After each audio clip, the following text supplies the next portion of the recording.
اچھا فطرہ دوسروں پر واجب ہو لیکن اگر ہم خود ادا کر دیں, ہمیں اچھا نہیں لگ رہا ہے کہ بھئی ہم ان کا یعنی فطرہ تو واجب تو ان کے اوپر ہے لیکن اگر ہم خود ادا کر دیں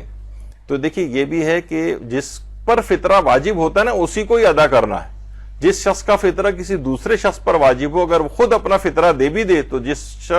شخص پر اس کا فطرہ واجب ہے اس پر اس کی ادائیگی کا وجوب ساقط نہیں ہوگا.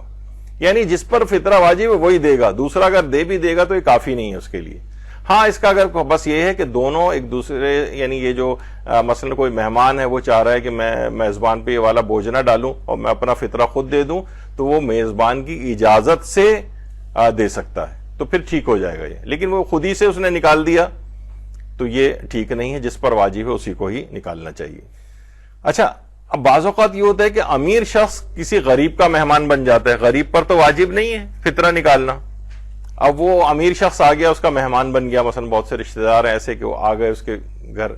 اور اس کے عیال میں شمار بھی ہو گئے, تو آغا سیستانی فرماتے ہیں کہ احتیاط واجب کی بنا پر امیر شخص کو ہی فطرہ نکالنا پڑے گا, غریب کے اوپر واجب نہیں ہوگا, احتیاط واجب ہے کہ وہ امیر شخص ہی فطرہ نکالے.